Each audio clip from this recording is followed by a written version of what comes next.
stays at the stick. From who's got it better than us to brick by brick, it's always the 49ers way. From off-season to game day, yeah, we talk back. It's the 49ers Cutback.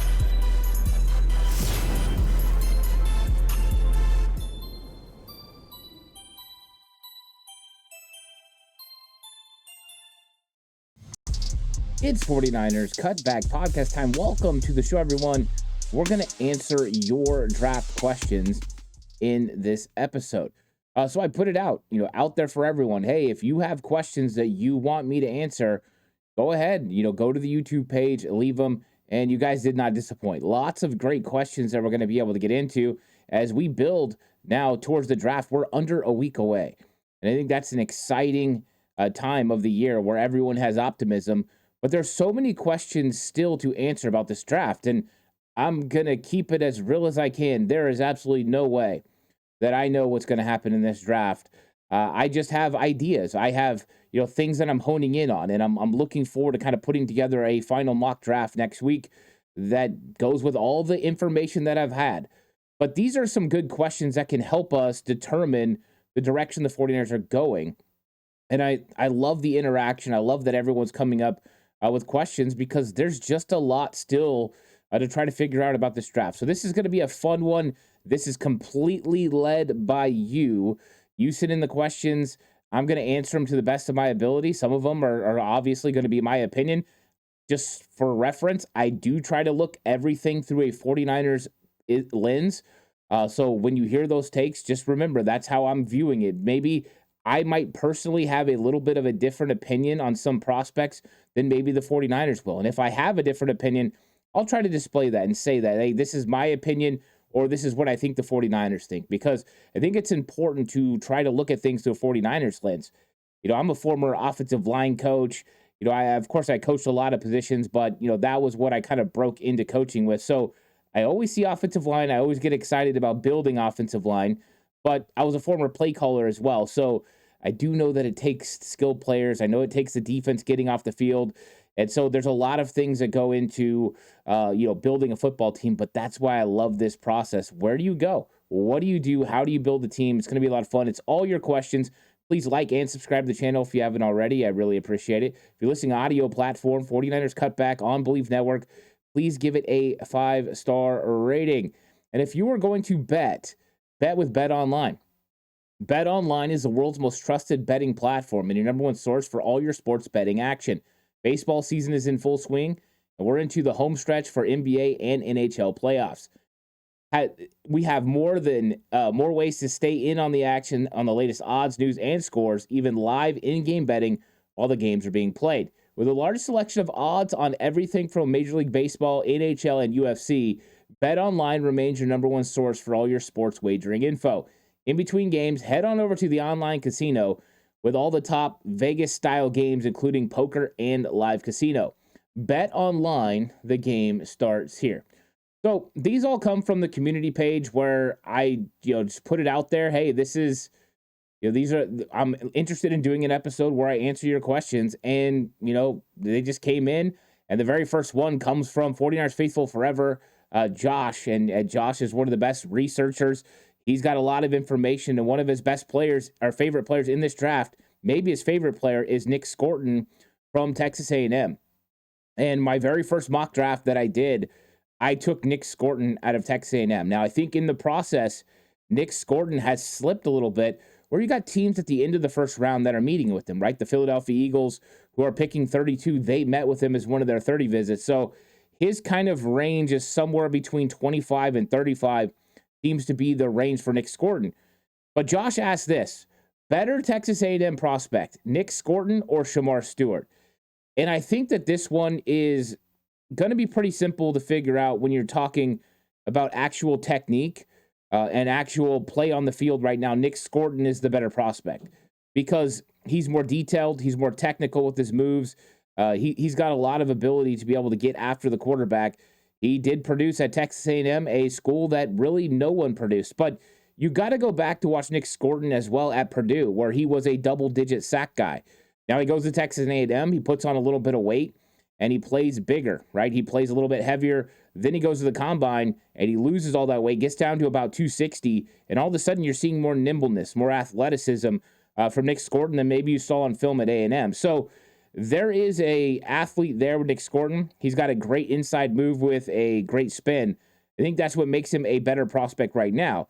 Now, if you're going completely off projection, you're going to lean into Shamar Stewart because Shamar Stewart is one of the best athletes in this entire draft. Everything is off the charts. He's just got all that ability. And you see the explosiveness when he comes off the line of scrimmage. If he has a step on someone, he can make a play real quick. So Shamar Stewart is a prospect that if you're looking for projection, the highest ceiling, he may have the highest ceiling, of the defensive linemen in this draft. Of all the edge rushers, everybody, that ceiling is crazy because of the size, speed, athleticism ratio. But when you're talking refinement, technique, skill, football IQ, it goes to Nick Scorton. So these two were teammates. I think Scorton is a more proven commodity, and Shamar Stewart is more of the projection, what he could be. And if he hits, he could be, up there with like Myles Garrett and some of the best pass rushers in the league. If he doesn't, he could be, a guy maybe that you're not as, happy with that you got. Maybe a Chase Young type player, right? That top upside. Chase Young's had some good seasons, but he's not exactly a 3-down defensive end. So you could have Myles Garrett or you could have Chase Young. It's not terrible though, right? Chase Young is still a proficient player, but I think that's the idea where Nick Scorton's a little bit more technical. So you're looking at a guy that could probably get double-digit sacks in the NFL and play at a high level and set the edge against the run. So I would go with Scorton, but I get the people that are going with Shamar Stewart for upside only. Great question, Josh. This one comes from Benjamin, and Benjamin says, with the defensive tackle and defensive draft so deep, why wouldn't the Niners draft Banks at 11? He has the right value for the pick. And there is a great argument to draft Kelvin Banks. Banks, of course, would be a natural fit for the 49ers zone scheme playing in Texas's offense for Steve Sarkisian. It is a offshoot of Kyle Shanahan's system, very similar to the way they run their zone running scheme. He's a very nimble athlete who can move in space. He's big. He's physical. When you're talking positional value, it makes sense. If you're going to go this high in the draft on a player, it needs to probably be edge rusher or offensive tackle or quarterback. That's where you want to go because those are the three most important positions in the NFL, right? It's either the quarterback, who's the most important, or it's the offensive tackle who protects the quarterback, or it's the edge rusher who gets after the quarterback. Everything revolves around the quarterback position. So, yes, Kelvin Banks, positional value-wise, makes a ton of sense at 11. And there is an extreme amount of depth when you're talking defensive tackle. I would, however, argue defensive end is not as deep. I did this video a couple days ago where we went over the thresholds for each position. And depth, to find a starter at defensive end or edge rush, you're probably getting into early round 3. Once you get past round 3, it starts falling off. Can you find some really good depth pieces? Maybe some situational type players, right? Could you get like a Q Robinson from Alabama? That's probably going to be more of a situational pass rusher early. Yeah. Could you get a guy that's maybe a little bit undersized, like David Walker or Antoine Pell-Ryland? Yes, you can. Are those guys going to be able to start? Now, Walker, he met with the 49ers in a 30 visit, so they are prepared in case that happens. And I would say with the way that their 30 visits worked out, meeting with guys like Landon Jackson that are going to be round 2 picks, they are preparing to potentially take an offensive lineman if the right guy falls. Now, I don't know if that's Kelvin Banks. They did meet with him. Maybe it's Armand Membu. Maybe it's Will Campbell. I think it would probably be Membu or Kelvin Banks. But I think there is still an opportunity for the 49ers to take offensive tackle. I just think when you're looking at the grand scheme of things, I just think it's third on the list. I think they're looking edge, then defensive tackle. That's why they met with Walter Nolan. And then after that, you're looking at offensive line. And there are some good offensive linemen. But when you start looking at how they've built out their 30 visits, it starts detailing exactly where guys are going to go. There's nothing wrong with taking Kelvin Banks at 11. In fact, I think the entire 49ers fan base would be super pumped about Kelvin Banks. And maybe they like other guys better, right? Fan base, liking Armand Membu or Will Campbell. If they're off the board, right? You don't have to worry about it. Maybe a few people liking Josh Simmons, even though he's got the injury. But I think that the Kelvin Banks there is coming in and starting at left guard.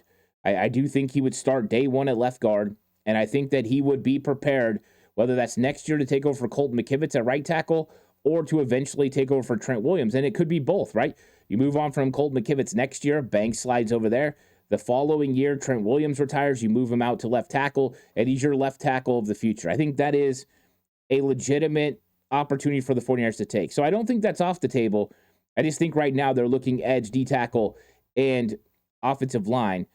But I get what you're saying. Yeah, depth-wise, with defensive tackle being so deep, maybe you could wait. And where's the threshold to find a starter at defensive tackle? Pick 75, so one of your first 3 picks. You do have to find 2 defensive tackles. So what do you have on in the way of on the well that you could bring in, right? Could you make a trade? Is there a guy out there you think you could bring in to start on defensive line so you only have to get 1 starter? That's one of the things the 49ers are trying to figure out. But I think Kelvin Banks at 11, there is value there, so that makes sense. The next one comes from Kenny, and he says, why would Will Johnson be the pick from experts at 11? Didn't he miss 7 games because of turf toe? I believe we play on synthetic turf, and half of our away games are on turf. Now, I think when you're looking at Will Campbell's injuries, there's been a lot of injuries. Most of them are lower body injuries that he hasn't been able to fully recover from. And I don't even know if he's fully recovered now. I know he did a private workout for a lot of the teams, but he still is yet to run that 40-yard dash. And so what is that top end speed, I think, is a question mark for Will Johnson. I think one of the interesting things about Will Johnson, and I'm a little shocked that experts are mocking Will Johnson to the 49ers at 11, is I don't even think he's the best cornerback fit for the 49ers at 11. I think Jahdae Barron would be. So the fact that they're going Will Johnson, it doesn't make sense. And I get it. You look at the 49ers roster and you see that there's a need at cornerback. But I don't think there's a need for a first-round cornerback. I think that there are guys in round 2, especially if you were looking to address cornerback with your third cornerback position, you could get in the second round. Now, most of the 49ers cornerbacks they met with were actually later on in this draft. They were 3rd, 4th, 5th round guys that they were meeting with. So the expectation that the 49ers are going to go with a cornerback early, I was shocked to hear Mel Kiper say that. I disagree with that statement. I think that they're going to be in the trenches. And yeah, Will Johnson's a good player, but I think there's too many injury concerns, especially for the 49ers. And I don't think that that's a direction they're going to go. I think a lot of times these conversations don't understand the internal workings of the 49ers organization and some of the draft tells that they have now, some of the things they go with. So I get it, and you're right. You know, if you're dealing with lower body injuries and you're gonna play, on turf now, the practice field would help, right? Practicing on grass compared to practicing on turf would make it a little bit better because then you're only playing 1 game per week on turf, potentially when you play on the road. But anytime you have lower body injuries, especially with a cornerback that's got to backpedal, he's got to put his foot in a 45 and drive. I think there's always concerns about that. But I think the biggest concern is, what is his long speed? Is he a 4.5 guy or is he a 4.4 guy? I think if he's in the 4.4s, he's probably a top 15 pick. If he's in the 4.5s, he might, fall into the first round. But 6'2", 190 pounds with ball skills, I think that's why people really like him. Good question, Kenny. That is a surprising thing that cornerback is one of the top positions that the 49ers keep getting mocked at pick 11. I think it's a little surprising. Josh comes back through with another one. Who would you like to see the 49ers draft out of Harold Fannin Jr., Jackson Haas, or Jalen Conyers? I think this one is interesting because, honestly, none of those 3 are my top tight end as far as my favorite. I just got to keep that. My favorite tight end is Terrence Ferguson. But I think when you look at what the 49ers are looking for, they've met with these guys, and these guys all have a different skill set. I think Harold Fannin Jr. is the best move tight end out of the bunch. He's the most highly rated. He's got the most athleticism. I think when you're looking at how they've built the roster, he makes the most sense out of the 3 to be the third tight end. He's also the most valued. So I would prefer Harold Fannin Jr. out of the 3 guys. But I love Jackson Haas blocking. I think he's going to be sufficient there. My question is there some redundancy? How good is he when it comes to catching the football? I don't think he's in Harold Fannon's league. So that one doesn't make sense after you've already made moves in free agency to get your blocking tight end. So I kind of understand the Jackson Haas one, but I wonder if the 49ers are just looking at it as a potential late round pick they could bring in and compete, or even maybe a guy that they could potentially pick up if he's undrafted. Now, I do think Jackson Haas is going to be drafted.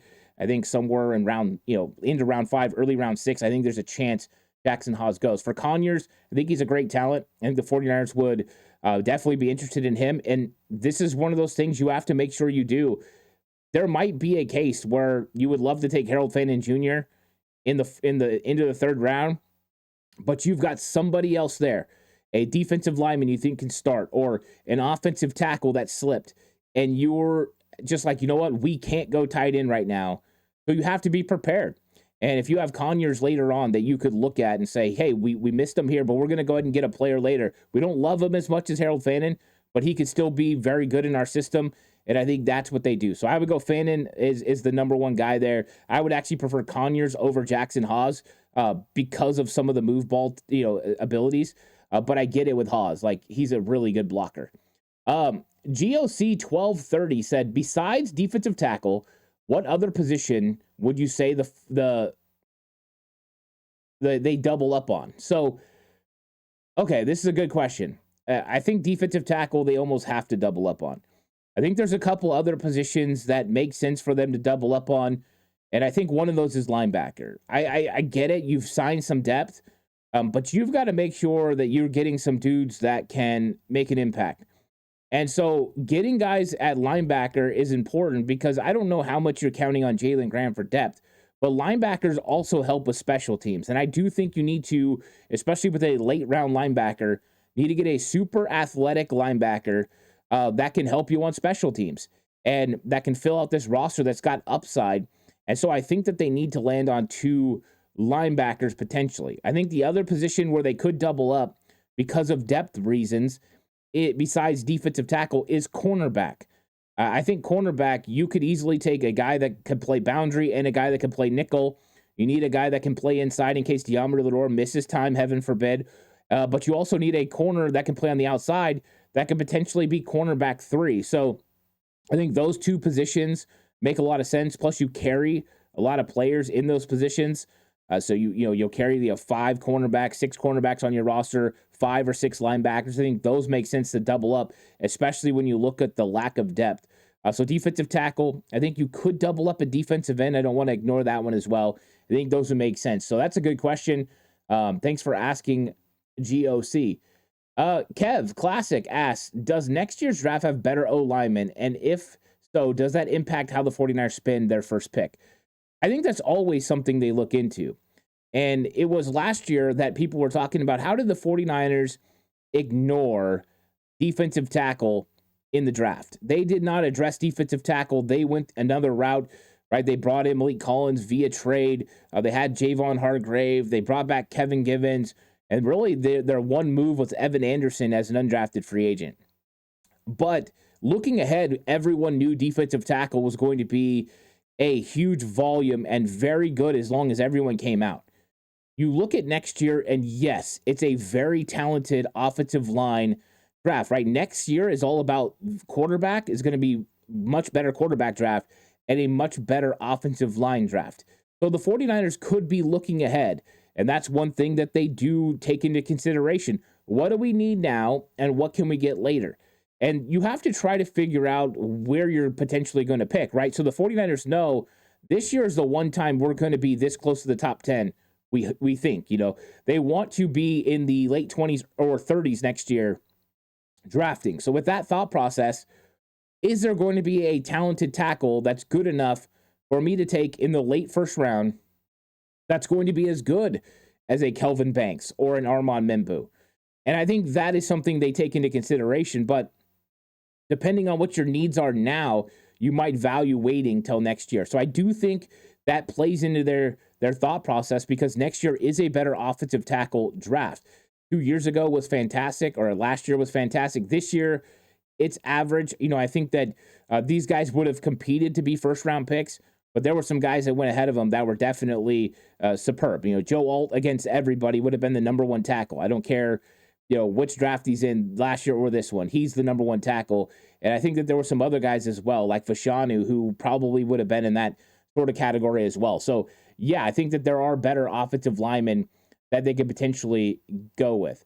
The great Ghostface says, I've been curious about O-line projections. I understand what can separate a guard prospect from a tackle prospect, but what about a center? What do teams look for in an ideal center from a physical standpoint? Well, it completely is based on certain physical traits, but usually a lot of mental traits. So the one thing about the center is they have to be able to handle all the blocking assignments. That is number one. So they have to have a high football IQ. They have to be able to read a defense and understand how you're going to adjust protections by what kind of look you're getting. And so they're going to slide the protection one way or the other to help the offensive line be able to pick up all the necessary rushers. So you have to have that understanding. Then you have to have an understanding of what the defense and defensive coordinator try to do to pick up some of those looks that are going to end up catching you in the long run. Where are the twists coming? Where are the blitzes coming from? Are they going to have delayed blitzes? There's a lot of nuance that goes into this.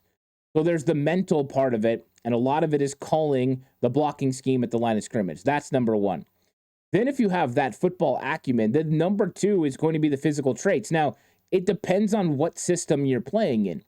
So, for instance, for the 49ers, they value a center that can move because a lot of times a center in the 49ers scheme is giving help and then reaching to second level. So he's got to get to the second level and beat a linebacker to a spot. So you need a hyper-athletic center. That's why they like Jake Brendel. He's hyper-athletic. You're talking a elite 10-yard split. This guy can absolutely move. Now, what has become a little bit of an issue for the 49ers, and what they're trying to find is where is that level of finding that guy at center that has the football acumen, is super athletic enough to get to the second level, but can also anchor against bigger defensive tackles. For the most part, unless you're going against a zero tech, you're not going to have a guy head up a lot of times when you're talking the center position. So a lot of times they got help from a guard. They don't have one-on-one situations, but when they do, that is a weakness of an athletic center like the 49ers have. The other thing usually with centers in the NFL is their arm length is usually pretty short. It's usually around 32 inches. Some go underneath that, but there's a threshold of 31 that you can't go under if you are going to be a good center in the NFL. So there is consideration for all those things. I think football IQ starts at number one. If you have it, then they want to look at your physical traits. You're looking for an Alex Mack. That is the perfect prototype for the 49ers system. A guy that is super intelligent, can get to the second level, but has enough anchor. If you're looking in this draft, you're looking at a couple of guys. Monheim from USC, I think, is a later round draft pick. He's been one of my favorite center prospects. And then, of course, everyone talks about Jared Wilson out of Georgia, who's about 5 to 7 pounds heavier than Jake Brendel, a little bit of a better anchor, but still has the hyper athleticism to be able to get where he needs to get. So that is the difference between a center and the rest, is going to be the intelligence. And it's not that the other guys aren't intelligent, because all these offensive linemen are highly intelligent. Most offensive linemen have to be, to understand where they're supposed to go and to think, on the fly. But the center's got to be able to have the brains to make all the adjustments, and there's a lot of pressure on him to do it right. Some guys can read it, some guys can make the right calls, and some guys can't.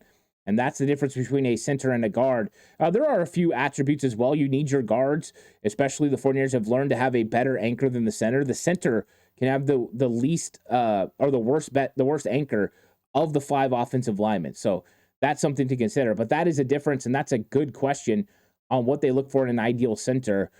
You'd love to have a big body that could absolutely move, right? So if you could get a guy, that's why a lot of people are talking about Marcus Bowe, because he's a bigger offensive tackle, potentially that could slide into center. And I think he would have a better anchor than most of the centers in this draft. And so he would definitely have a better anchor than Jake Brendel, but the athleticism to get to the second level and the intelligence is supposed to be off the charts from everything I've read.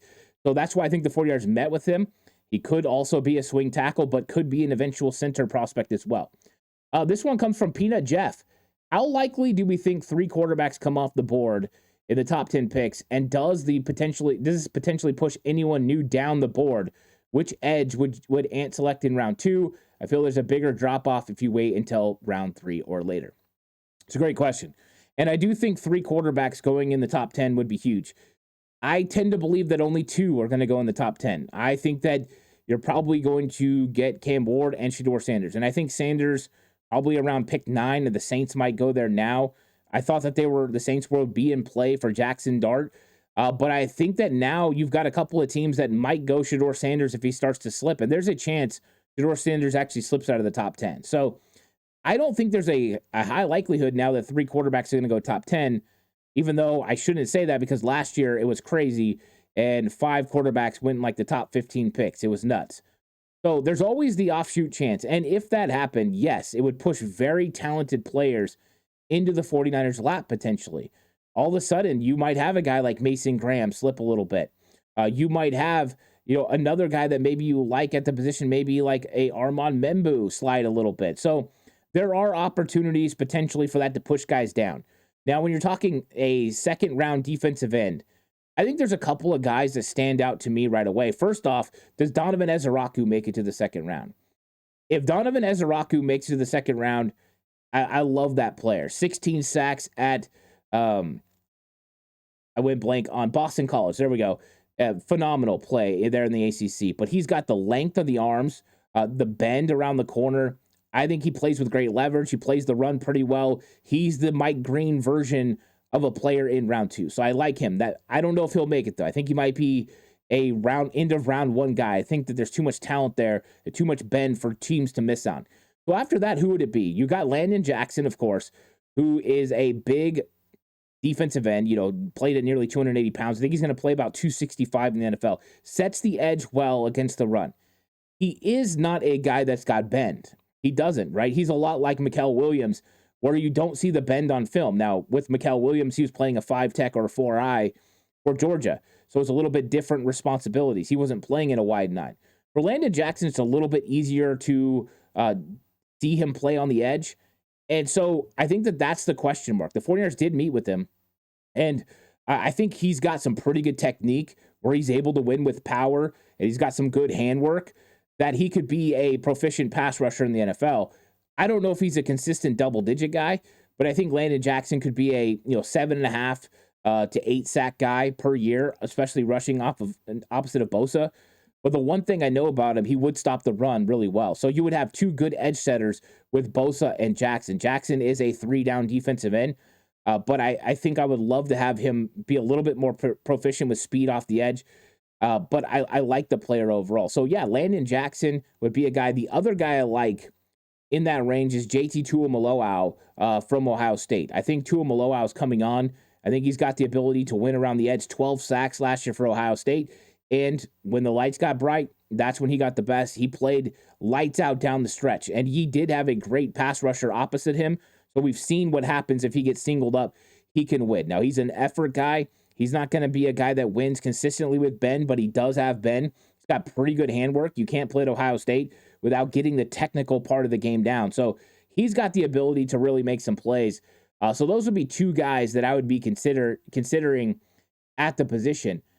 So a couple more questions that we're going to go over because I did find a couple more, and the great thing is we got so many questions that there's actually more. But this one comes from my guy Lou, and Lou is one of the best. I enjoyed meeting Lou a few years ago at the draft party that we had, and then he's just been a consummate supporter. So I really appreciate it. He said, "Will Kyle draft a left guard, or will they go with a tackle that converts to guard?" I think that there's a likelihood that they're going to go with a tackle that converts to guard because of the versatility. I think that you look at the tackles for the most part, and they're the most athletic. They're the guys who are the freakiest athletes that play in college football. So you're just getting a freaky athletic guy that plays on the inside. Dominic Pooney, right, was one of those guys. There are some very good guards that are in this draft. I think if you're looking for just pure guard. But even a guy like Donovan Jackson, who's one of my favorite, if not my favorite interior offensive lineman in this draft, played offensive tackle last year at Ohio State because of the injury to Josh Simmons. So he's not even just a straight guard, but even he has versatility to do so, right? So I think that it's more likely to go tackle that moves to guard. I like a guy like Jack Nelson, another guy the 49ers have met with that I think would be a prime guard candidate early who could eventually move to tackle. Arianti Ursary. I think he's extremely talented. We talked about Marcus Bowe earlier. So those are some of those guys that could be tackles that move inside. There are other guys that, are just pure guards that are going to be great. You could go with Dylan Fairchild. He's a solid, guard prospect out of Georgia. In fact, Georgia, just all over the place, has dudes playing on the interior offensive line that would be fantastic. So there are guard prospects, but I think there's a lot of tackle prospects that can move inside. And I think that is probably what the 49ers end up doing.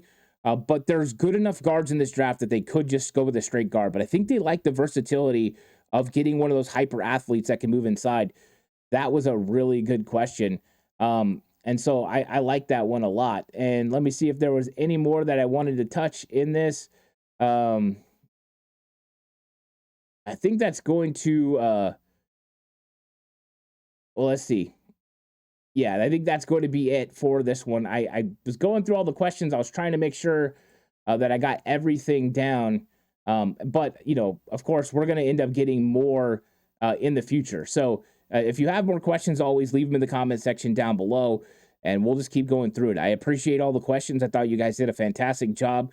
It was fun to do the research and make sure that I had seen everything. And, I'm sure there's some things that are that I missed that I'm going to try to get to. So I might answer it just in future episodes when I'm talking about players and stuff. Like I know that Kenny asked me about Elijah Huzzie, and I have watched Elijah Huzzie's film. So I will do a little bit of an Elijah Huzzie breakdown at some point, because he is somebody the 49ers have met with. So he's interesting. But thanks so much for watching. Please like and subscribe to the channel if you haven't already. Listening audio platform 49ers Cutback on Believe Network. Please give it a 5-star rating. This episode was brought to you by Bet Online. The game starts here. I'll catch you guys in the next one. Until then, stay safe. Remember, the right way is always the 49ers way.